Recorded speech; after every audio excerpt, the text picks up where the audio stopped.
This is a Clouds weather alert. Meteorologist this is Casey Cloud here in the Weather Center with the latest on the situation across North Florida, South Georgia, late Tuesday, early Wednesday here with this update. You can see right now we're talking about a radar picture that still has some storms on it here as we're just getting past that midnight hour. You can see north of Albany some stronger storms here as we're looking toward Lee County, Georgia, and the like. In fact, we'll go ahead and zoom on in here a little bit and try to give you guys the latest on what's happening as we get further on up here across parts of our area in our system. Trying to load that data here. So again, you can see in north parts of Lee County and north parts of our areas there east of Dawson, definitely getting in towards some nastier conditions still. Earlier on in south central Georgia, as you look, you can still see some acts in there, North Fitzgerald and Douglas in those vicinities of those communities. But toward the south, we actually had some issues toward Lanier County, and we were posting about that on Facebook and on Twitter earlier on, giving you guys the latest on the situation in that regard. So definitely trying to give you guys all those important details here. Not enough really because of the more pop-up nature of things, considering what we've already had. If we had just maybe had that stuff pop up after a while without storms, it probably would have went on. But it's a situation where really, even though we did have some issues with some trees and the like there, according to some of the reports, I'll go ahead and check those real quick in our chat session. Apparently, there were some reports of trees and power lines there down in Lowndes County. There, we got more east of Valdosta, it would seem, in the more rural areas, but still having an impact. But just with all the storms, I mean, we've had 9 straight days here so far with severe weather having to come on for, and now we have more of it here with alerts today that we'll have to break back in for at some point. And the thing about it is, it's not just confined to the night or the morning. We have to kind of be on guard here for pretty much the 24-hour periods. I mean, at this point, that the way things have set up, which isn't really what we like to see around here. So, again, just trying to give you guys the very latest. We're keeping that logo red. The severe chances are lower. We actually don't have a formal risk here. We had those damage reports too without a formal risk, but this time of year in the summer, you can start to hear, even as we switch out of the other pattern a little bit, you can still get those summertime, meteorological summertime storms here to be pretty nasty. We're still kind of in that pattern where we're getting a little bit of the more enhanced type of conditions as we're officially getting toward that first day of summer here as we're looking at that calendar. But again, just watching things here, it's just been a really nasty storm picture. We could review everything we've had happen here over the last 9 days or so, but it would take a really long time to cover.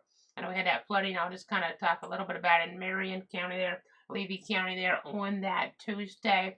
Having some problems that had come on for down to areas like Ocala there, especially Williston to an extent as well there in Levy County. So again, I just got to always be on guard. We have still some concern as we look ahead in the timeline. So I'm going to go ahead and shift to our analyst computer.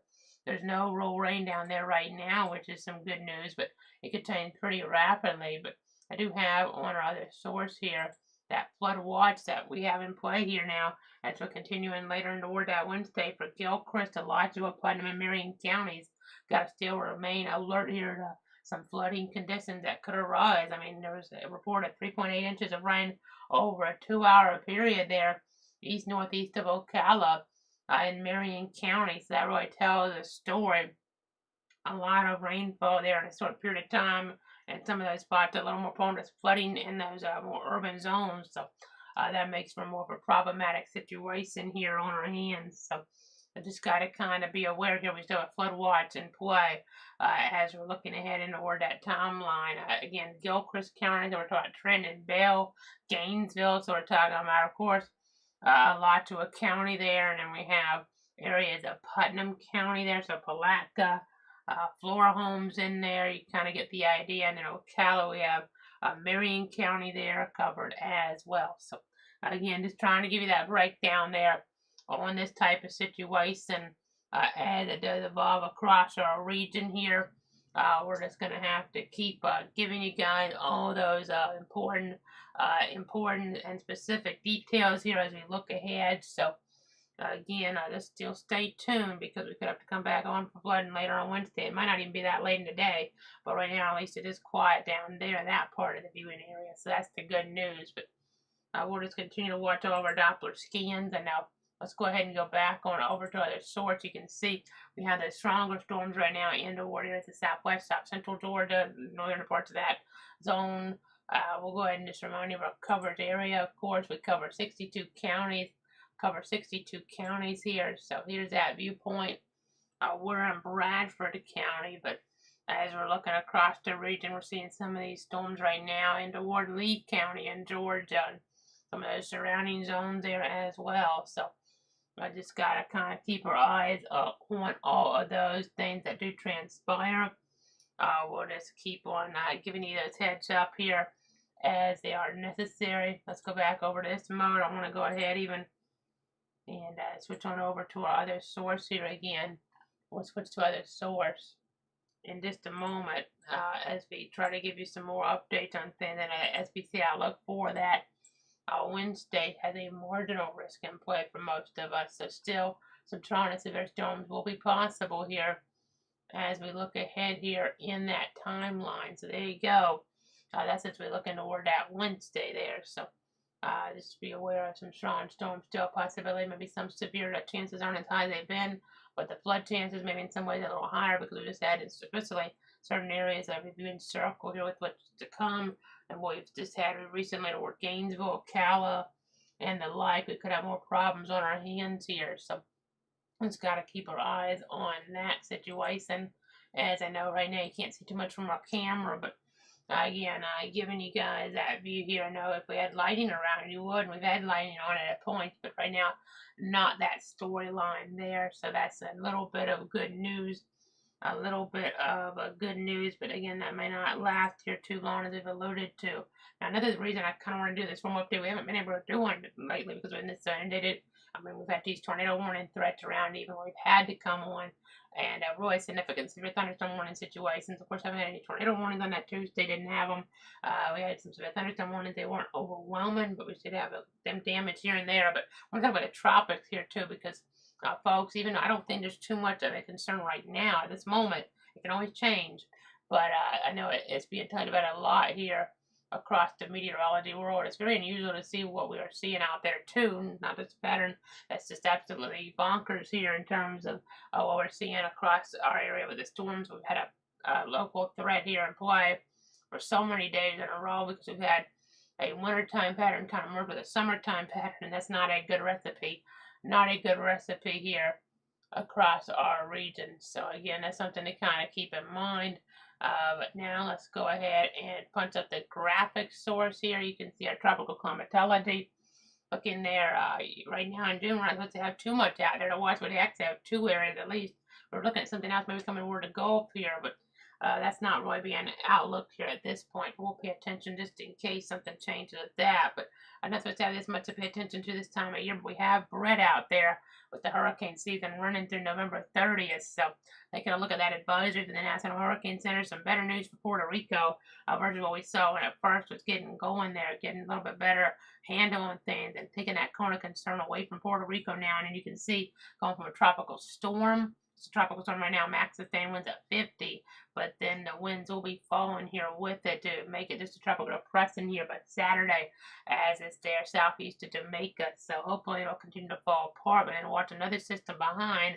It could get the name Cindy, and that one's a little bit further away, a little bit further back in the model guidance, so too hard to really get more into detail on that one at this point here since it hadn't really formed yet, but we'll monitor it as well. Nothing overwhelming in the models I've seen. Granted, we've really been focused on our local weather, so we haven't been able to dig and dive into those models as much as we generally would like to here. We generally would like to dive into things a lot more thoroughly at this point, but I mean, in this type of scenario here, we've been just inundated with all our local warnings. I mean, we're talking about just dozens and dozens and dozens of severe thunderstorm warnings across our area lately. I mean, tornado warning number there over about 40 in Tallahassee's jurisdiction since the month started. Since the month of June started, which is uncomparable. I'm trying to figure the right words out because it's just remarkable here, not in a good way. I mean, just looking back at the month of June, just so many tornado warnings so far, and it's not even over yet. Shouldn't get too many more, but we've said stuff like that before with the storms, and then they keep causing us problems. So overall, the storyline now is less severe storm coverage in terms of, I'm talking about the storm coverage here on the map. In terms of the weather map here, it'll be more isolated in terms of those threats. Still doesn't mean we won't have concerns here at times. So that's the storyline there. We'll have to pay attention. Stuff to pay attention, no doubt. But it's gonna be more about rain and storms here. As you can see, still several more inches of rain possible. Looking toward the Big Bend region, we're talking about 3 inches of rain on average over the next 7 days. Same toward South Georgia, there already, and even down toward the Valdosta area. But it kind of ramps down a little bit as we get further east toward like Jacksonville. What you see areas around Levy and Dixie County, still quite a bit of rain. I know Gilchrist County had a bunch of rain there around Trenton on that Tuesday. So again, just something to kind of keep in mind. Just something to kind of keep in mind here. As we'll be watching things. Cloudweather.com/radar when we're not on the air gives you an interactive look at things here across our area, and you can just look across other areas of the nation here as a whole, even on that. So something to bear in mind when we're not on the air, having to give you guys the latest information. But again, what I mean by that less severe storm coverage is, less actual storm acts, and that is severe. We're not going to have as many squall lines maybe evolving on us that are really so in warning after warning. But some little areas, line segments, and pop-up storms here definitely could get warned on us. And in some ways, that kind of equates to less of us coming on here in the days to come. But because the threat isn't as widespread and as severe in nature overall, as serious for the most part. But of course, we'll be paying attention here with this center we've been on for every tornado warning storm moved through since late 2019. And obviously, we're going to continue that commitment here to protect you, your friends, and your family. So there's always a chance we get a quick pop-up area of circulation that we have to monitor here in the weather center. It's just not as big of a threat here, even though we have that rain coming in. This maybe though, and they're doing a little toward Gainesville and some remodeling, so we'll watch that too. But the models have been really having a lot of trouble here lately, so that's made this be the way to go here. That's what I'm going with here on this graphic, at least for you guys at home. But as we go ahead now, look at extended forecast. It's just, again, don't think of this as a widespread severe weather every day, but think of it as a wet period. Still 90% chance of rain on that Wednesday, 90% on Thursday. At least we're able, in this pattern, not quite as many warnings, to be able to do a full update with you instead of just having to come on for hour and hour after hour here with the latest. But again, you see these rain chances are so excessive here with the storms around on and off. To start out there with those numbers, 9 out of 10 chance there, Roy, and then the 80% chance on that Friday, 70% Saturday, 60 on Sunday, 60 on Monday, 60 on Tuesday. You see us warming up some as we have more breaks maybe in the storm coverage in. That can increase severity in some ways, but this pattern doesn't even need the energy that in terms of the heat of the day at points, because it's just been already so volatile with things. So very unusual situation. Those lows pretty high out there. The average temperatures here as we get later on, a little below average for the highs earlier on, with the more coverage, the moisture suppressing those temperatures at afternoon heat. I know we've really seen this crazy numbers well into the hundreds, well into the triple digits there. In the north part of the Lone Star State, including around San Angelo, they were, I believe, at 114 degrees as we got back toward that Tuesday. As we're looking toward that state, some of the hottest heat they've ever had there in recorded history in the worst spot. So something to kind of keep in mind there. Again, we're not getting to the heat as much here because of the storms. At points when you don't get it, you might get a little warmer than this if you don't get much rain here or rain around for that day. But if you really get inundated, it could be a couple of degrees cooler, give or take, based on when it comes through as well. Can have an impact. We've been able to rebound a lot here lately. Get some rain earlier on, and then if you get some clearing there for a while, you can get maybe our temperature to increase again, and then you get storms to pop up again to cause problems on us. So again, just wanted to give you this forecast here, this full forecast, because I haven't been able to dive into the extended look at things. But I kind of laugh because you just see here it's still more rain and more storms. It's just not as much severe weather that we're going to be talking about, but still some and still enough. We got to keep that look around a little longer here because that flood watch in play, especially over parts of north central Florida. We need you guys to just be prepared here in case if remember the precautionary storylines like "Turn Around, Don't Drown." Those headlines there. Just some stuff to kind of keep in mind. So as we watch things here in the Weather Center, check and see if there are any questions right now. I don't think I see any, but if you have anything for me, I'll try to answer it here. But we're probably about to wrap it up pretty soon from our Weather Center. Again, I'm just giving you guys a look at that extended outlook there. All that rain still around here, those chances lingering at points. I know it's just been a chaotic pattern. I mean, we could go over day after day what happened here with the storm so far and the coverage that we had to provide. But I mean, that would probably take 30 minutes to go over, and we'd probably still leave something out. So that's how crazy things have been. And I mean, despite that, you might be thinking, in Stark, well, it hadn't been as crazy. Well, Roy, that's definitely the case. We've gotten pretty lucky. I know X had some of our stronger winds there on that Monday afternoon round coming through. Wasn't warned. We only have had one warning, I believe, towards Stark through all of this so far. Despite, I mean, if you've seen, I haven't been able to put the maps in our system yet because still kind of busy with things, watching storms around. But I mean, I was just looking at some of my maps here in terms of the number of warnings they've gotten out west in the Tallahassee areas there and Albany areas. I mean, we're just talking about polygon overlapping polygon and report. Just you can't even see the map because there have been so many different reports there. It's just been wild, folks. Absolutely wild here.